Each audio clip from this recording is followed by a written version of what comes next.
po siyang imbitasyon para sa bawat isa.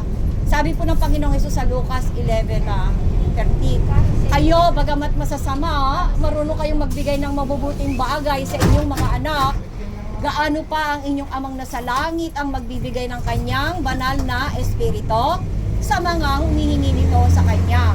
Hindi ka pipilitin ng Diyos na tanggapin mo siya. Siya ay Diyos. Ang buhay natin ay hindi kawalan sa langit.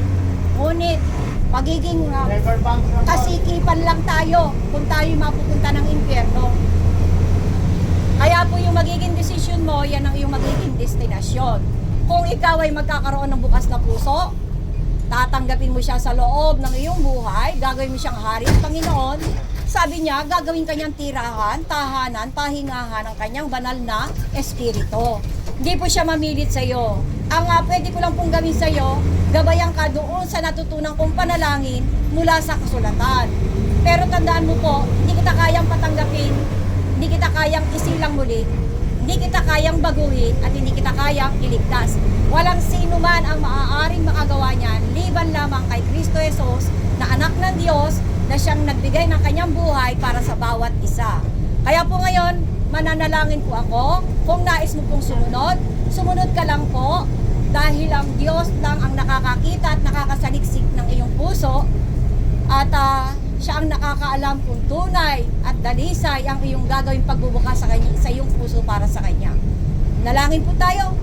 Amang banal, dakilang Diyos, sa ngalan ni Kristo Jesus, sumasampalataya po ako sa kadakilaang ginawa mo sa pamamagitan ng iyong anak na si Kristo Jesus, na siya ay namatay, na siya ay inilibing, at siya ay iyong muling binuhay, upang sa aking pagsampalataya sa Kanya, ako ay may buhay na walang hanggan. Kinikilala ko po ang aking sarili, isang makasalanan. Patawarin niyo po ako. Pinagsisisihan ko po ang lahat ng kasalanang nagawa ko laban sa iyo, laban sa aking kapwa, laban sa aking sarili na nakasakit sa iyo. Patawad po at linisin mo ako ng iyong buhay. Banal, dalisay na dugo, upang si Kristo na ang makita mo sa akin at hindi na ako.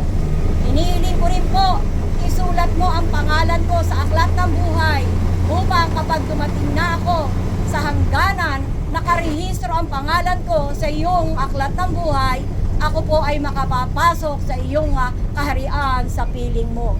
Salamat po, binubuksan ko sa iyong puso ko, ikaw ang maghari, sakupin mo ako, pagyamanin, paunlarin, gabayan, samahan, turuan, at ako po ay iyong pagpalahin mula ngayon.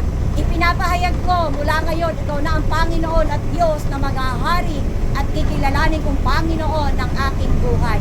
Maraming salamat po, aming Ama. Akin niyo lahat ang kapurihan, karangalan at kalwalhatian sa aking buhay, sa kataas-taasang pangalan ni Kristo Jesus. Amen. Magpalain po kayo ng ating Diyos na buhay. Pero tandaan niyo po, hindi ka po matatapos sa isang pagtanggap. Kung nais mong lumakas, lumaki, lumago ang kaugnayan mo sa Diyos na buhay, at ikaw ay maging selyado ng kanyang banal na espiritu upang maging tirahan, tahanan, pahingahan, pupunta ka po sa kanyang kasulatan. Kumakain ka ng 3 hanggang 7 beses ang araw, kailangan pong kumain ang iyong espiritu. Pagpalain ka po. Lahat po kayong lahat. Pagpalain kayo ng Diyos na buhay. Amen. Sir Driver, thank you po. Opo, salamat po.